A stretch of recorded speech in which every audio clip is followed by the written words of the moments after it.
Hello, ഇന്നത്തെ വീഡിയോയിൽ നമ്മൾ പറയാൻ പോകുന്നത് എക്കണോമിക്സ് പ്രൊജക്റ്റ് ടോപ്പിക്സ് ആണ്. കഴിഞ്ഞ 2 വീഡിയോസിലായിട്ട് നമ്മൾ കുറച്ച് ടോപ്പിക്സ് പറഞ്ഞിട്ടുണ്ടായിരുന്നു. ഇന്നത്തെ വീഡിയോയിൽ നമ്മൾ ഒരു 5 ടോപ്പിക്സ് ആണ് നോക്കുന്നത്. അതായത് ഡിഗ്രി PG എക്കണോമിക്സ് സ്റ്റുഡൻസിന് ചെയ്യാൻ പറ്റുന്ന 5 പ്രൊജക്റ്റ് ടോപ്പിക്സ്. ആ ടോപ്പിക്സ് ഏതൊക്കെയാണെന്ന് നമുക്ക് നോക്കാം. ഒന്നാമത്തെ ടോപ്പിക് എന്ന് പറയുന്നത് domestic consumption expenditure on energy A rural urban comparison. ഈ ടോപ്പിക്കിലൂടെ ഉദ്ദേശിക്കുന്നത് എല്ലാ വീടുകളിലും കൺസംഷൻ എക്സ്പെൻഡിച്ചർ ഉണ്ടായിരിക്കുമല്ലോ. അപ്പോൾ എനർജിയിൽ വരുന്ന കൺസംഷൻ എക്സ്പെൻഡിച്ചർ എത്രയാണെന്നാണ് ഇവിടെ നോക്കുന്നത്. ഓരോ ഹൗസ് നോക്കിയിട്ട് ഒരു റൂറൽ അർബൻ കമ്പാരിസൺ ആയിട്ടാണ് ഇവിടെ ഈ പ്രൊജക്റ്റ് ചെയ്യാൻ പറയുന്നത്. ഇത് റൂറൽ അർബൻ കമ്പാരിസൺ അല്ലാതെ നമുക്ക് ചെയ്യാൻ പറ്റും. അതായത് ഒരു ഏരിയ എടുത്തിട്ട് ആ ഏരിയയിലെ domestic consumption expenditure on energy അങ്ങനെ നമുക്ക് ചെയ്യാം. അല്ലെങ്കിൽ ഈ റൂറൽ അർബൻ കമ്പാരിസൺ എന്ന രീതിയിൽ നമുക്ക് ചെയ്യാൻ സാധിക്കും. റൂറൽ അർബൻ കമ്പാരിസൺ എന്ന രീതിയിൽ നമ്മൾ ചെയ്യുമ്പോൾ എനർജി കൺസംഷൻ എന്ന് പറയുന്നത് പല ഏരിയാസിലും പല ഹൗസ് ഹോൾഡും പല രീതിയിലായിരിക്കും. അതായത് പല ഫോംസ് യൂസ് ചെയ്യാമല്ലോ. ഇലക്ട്രിസിറ്റി, LPG, ബയോഗ്യാസ്, വിറകടുപ്പ്, മണ്ണെണ്ണ സ്റ്റവ്, അങ്ങനെ പലതരത്തിൽ യൂസ് ചെയ്യാൻ സാധിക്കും. അതുപോലെ തന്നെ ഇലക്ട്രിക് ഉപകരണങ്ങളാണെങ്കിൽ തന്നെ പലതരത്തിലുള്ളതുണ്ട്. അപ്പോൾ ഓരോരുത്തരും യൂസ് ചെയ്യുന്നതിൽ വ്യത്യാസം ഉണ്ടാവും.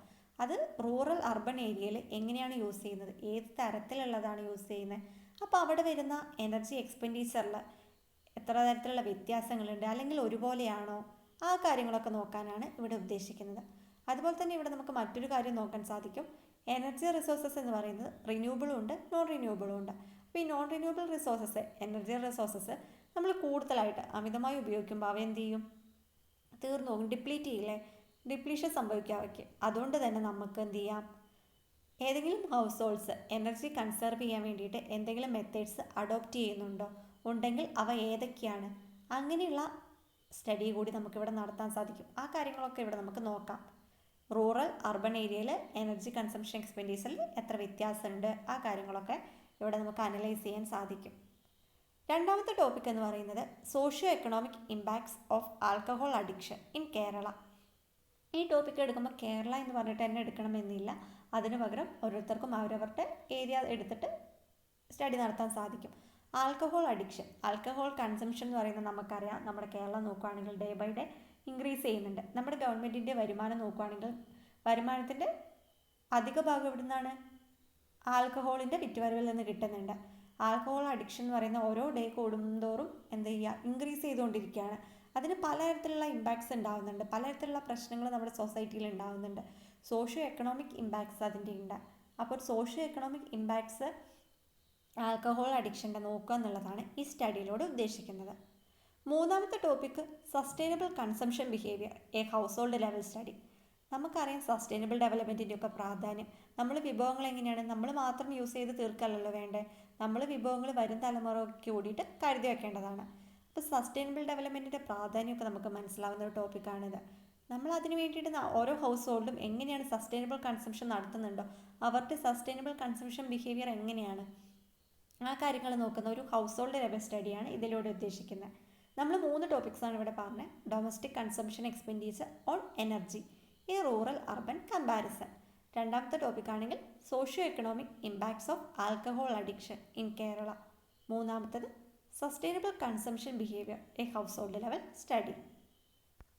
3 ടോപ്പിക്സ് നമ്മൾ പറഞ്ഞു കഴിഞ്ഞു. ഇനി നാലാമത്തെ topic determinants of investment decision among woman a gender analysis. Investment എന്ന് പറയുന്നത് നമുക്ക് എല്ലാവർക്കും അറിയുന്നതാണ്. എല്ലാവരും എന്ത് ചെയ്യും, അവർക്ക് കിട്ടുന്ന വരുമാനത്തിൻ്റെ ഒരു ചെറിയ പങ്ക് എന്ത് ചെയ്യും, ഇൻവെസ്റ്റ് ചെയ്യും.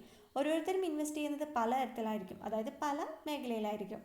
ബാങ്കിൽ ഇൻവെസ്റ്റ് ചെയ്യാൻ ചിലവരെങ്ങനെയാണ് റിസ്ക് കൂടിയ ഏരിയാസിലായിരിക്കും. ഇപ്പോൾ വുമൻസിൻ്റെ കേസ് എടുക്കുകയാണെങ്കിൽ അവർ ഏതിലാണ് ഇൻവെസ്റ്റ് ചെയ്യുന്നത്, ഇപ്പോൾ ബാങ്കിലാണോ അല്ലെങ്കിൽ റിസ്ക് കൂടിയ മ്യൂച്വൽ ഫണ്ട്സിലൊക്കെ ഇൻവെസ്റ്റ് ചെയ്യാൻ അവർക്ക് താല്പര്യമുണ്ട്. അവരുടെ ഇൻവെസ്റ്റ്മെൻറ്റ് ഡിസിഷനെ അഫക്റ്റ് ചെയ്യുന്ന ഡിറ്റർമിനൻസ് ഏതാണ്, സ്വാധീനിക്കുന്ന ഡിറ്റർമിനൻസ് ഏതൊക്കെയാണെന്ന് നോക്കാൻ ഈ സ്റ്റഡിയിലൂടെ ഉദ്ദേശിക്കുന്നത്. അതിൻ്റെ ഒരു ജെൻഡർ അനാലിസിസ്, ഇപ്പോൾ വുമൻ്റെയും മെന്നിൻ്റെയും കേസ് എടുക്കുകയാണെങ്കിൽ അവർ ഇൻവെസ്റ്റ് ചെയ്യാൻ ഉദ്ദേശിക്കുന്നത് എവിടെയാണ്, അവരുടെ ഇൻവെസ്റ്റ്മെൻറ്റ് ഡിസിഷനെ അഫക്റ്റ് ചെയ്യുന്ന കാര്യങ്ങൾ ഏതൊക്കെയാണ്, ഒരു ജെൻഡർ അനാലിസിസ് ഇവിടെ നടത്താൻ സാധിക്കുന്നതാണ്.